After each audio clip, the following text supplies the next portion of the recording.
Hey guys, welcome back to the channel. I hope you all are safe and are doing well. I come to you from my bedroom. Sorry, I don't have the car looking all cool in the background. I apologize for this squeaky chair and the terrible lighting. I forgot to bring my lighting with me from Appleton. I'm back in my apartment in Chicago right now, but we've got just a couple weeks left to prep the car to get it ready for the shakedown at the Autocross, June 28th at US Air in Shawano, Wisconsin. In today's video, we are somewhat building an exhaust. When I say somewhat, you'll see. We're gonna start to fill it up with fluids and start the car up. And by the end of the video, I should be driving this thing around the block. So sit back and enjoy the video, and I'll see you guys at the end.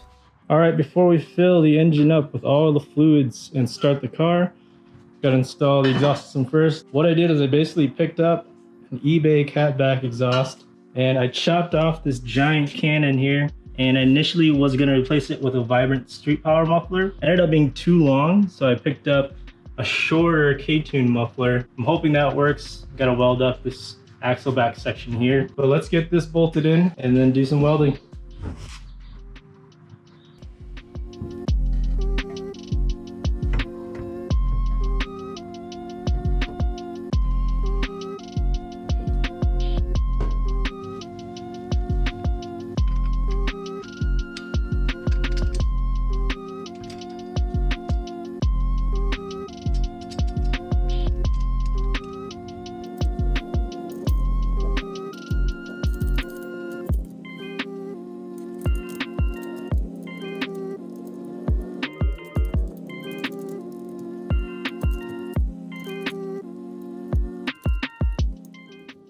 All right, just finished installing the midsection of the exhaust here with the resonator. If you look here, it's dangerously close to the shifter here. The hanger is just a little bit too long, so I'm gonna pull this off, grind it down a little bit, and we should have some really good clearance between the shifter and the exhaust after that.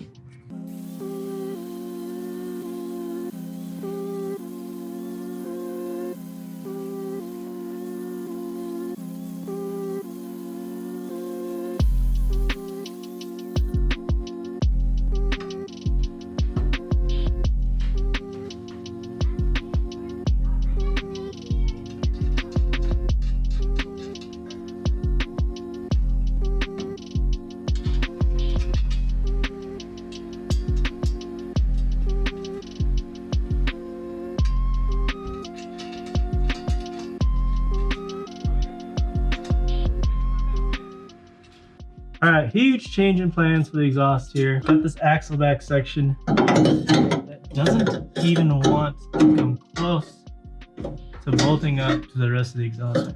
If you look here, it's actually hitting the hanger up there. See that? There's no way I can even get it close. Guess that's what you get when you buy cheap eBay stuff. Calling an audible. Gonna do a little bit of something that's been done before. I'm gonna remove this section here.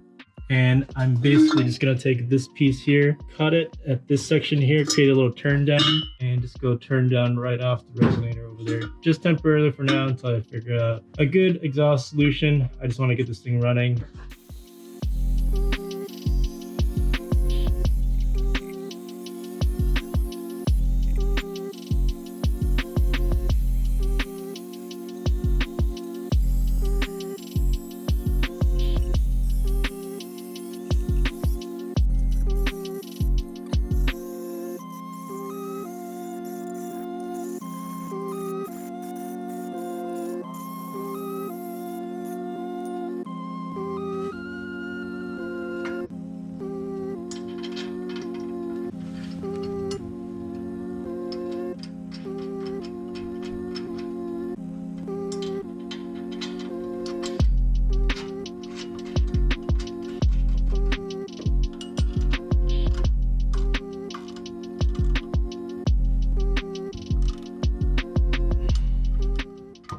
All right, for the most part, I got the exhaust done. It's not exactly what I wanted because I wanted to have an exhaust going all the way back to a muffler, but none of that stuff fit back there, so I just had to improvise for now. I cut some of the piping and just made a turn down here. This is just gonna get me by, just so I can get the car running, get the fluids in. I just want to drive the car, really.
It is time to start filling this thing up with fluids. I'm going to show you guys exactly what I'm using. For engine oil, I'm using Motul 300V Power Racing Oil in a 5W30 weight. It's a synthetic ester-based oil, and mixed with their additive package, it's supposed to be some of the best out there. It's supposed to be low friction, meaning more power. The oil wants to stick to metal. It's supposed to be really good in that aspect under all temperature ranges. It's low volatile, meaning it doesn't burn as much as it would with other synthetic oils. The only bad thing I've heard about Motul is that it's expensive, but I was willing to give it a shot. For trans fluid, also Motul gear, 10W40 weight, also ester based as well. Brake fluid, you guys may already know, but I'm running Motul RBF 600. I use this for work all the time on all of our supercars. Never had a problem with it.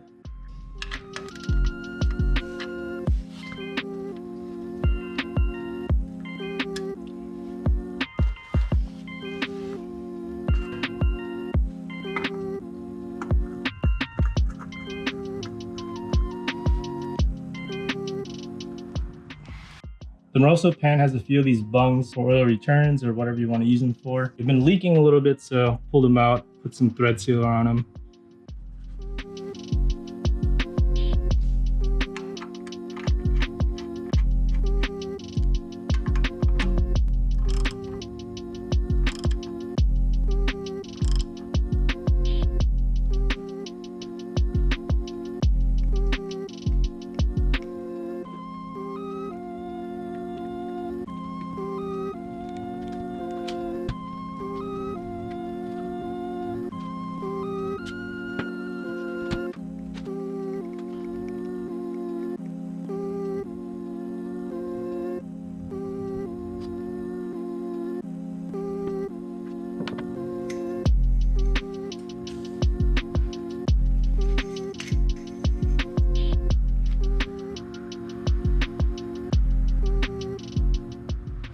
Just finished filling it up with the engine oil. It's at level right now, so it should be good. Up next is the trans fluid. There are two methods I can use. There's a method where you can pull the speed sensor off the top of the transmission, which is just right under the intake there. Of course, it involves moving the intake, getting deep down in there, moving the sensor. There's also a fill on the transmission itself. Come down here. This is the fill plug right there. This is the drain plug there. The method is to undo the fill plug and fill it up until fluid starts coming out. I do have a fluid transfer pump, so I'll be using that.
Okay, we just tried cranking it with the key to get some oil pressure before we start it, and I was not going to crank at all. So for right now, I'm just going to jump the starter terminal so we get to crank.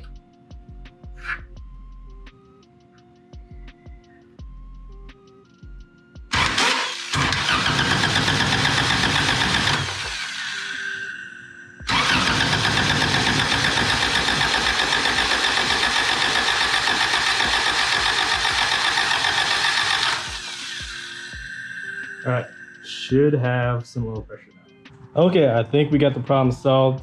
I messed around with the power cable a little bit. I think I had a bad ground at the battery here. Once I played around with it, I was able to get battery power again because I wasn't getting any battery power. All of a sudden, you can hear the fuel pump prime and everything. So I think we can get this thing cranking from the key. I hope. Let's give it a shot. Son of a... Still nothing.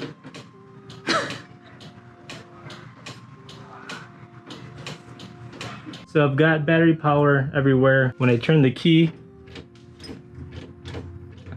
I hear a click up at the relay box or the fuse box up there, but no engine crank. I think what I'm gonna do is keep the ignition on, put the ECU fuse back in, and then try to manually jump the starter right at the starter and see if it'll start the car.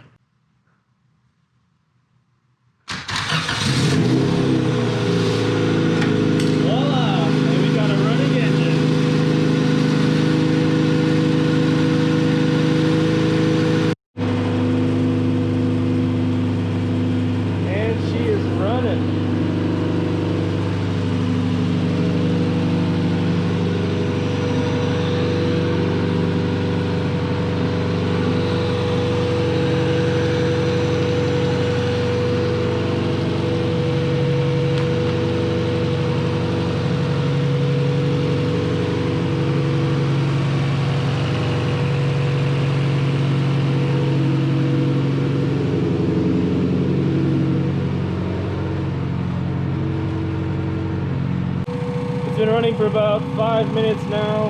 Upper hose is hot, lower hose is still cold. Still waiting for the thermostat to open up. So far it's been running pretty smooth. I am pumped.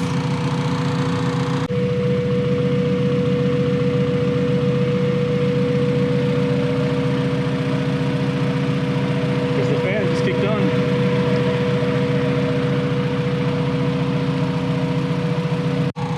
It's pretty much done bleeding now. So the trick here with this guy is, what you want to do is you want to squeeze one of your hoses, cap it, let go of the hose, pull this off, take the cap off here in the fitting, see it's all the way at the top, go ahead for your original cap back on, boom, ready to go. And what you do with the excess here, you just drain it right back into your coolant jug, and just like that, nice and clean. How you do it.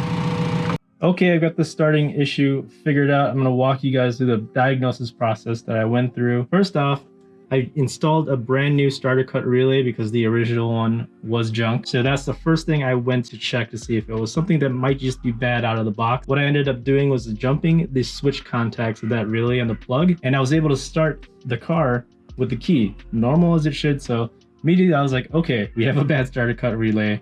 And then I thought, wait, hold on. What if we have something on the control side that's messed up? And on the control side is the clutch switch. And as I'm looking over there, it's missing the little stopper or the little plug that actually engages the clutch switch. What I did was I plugged the original relay back in. I mean, the new one. I plugged the new one back in. I engaged the clutch switch button with my finger and then went to turn the key, and it started as it should. My problem was that everything was good. I was just missing the little stopper that was engaging the clutch switch. So if you look, I'm just gonna engage the clutch switch with my finger, turn the key, ignition on, and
Hey guys, I hope you enjoyed the video. I hope you guys are as pumped as I am. I finally got to drive the car around the block, or more so down the street and back. But it's a really good thing to know that this thing runs and it drives. Now I just gotta do the fine tuning to the suspension. Moving forward, I plan on setting the right height, corner balancing the car, and then aligning the car, and just tying up a whole bunch of little loose ends here and there. And on another note, I'm officially signed up for the autocross on June 28th. It is happening for sure.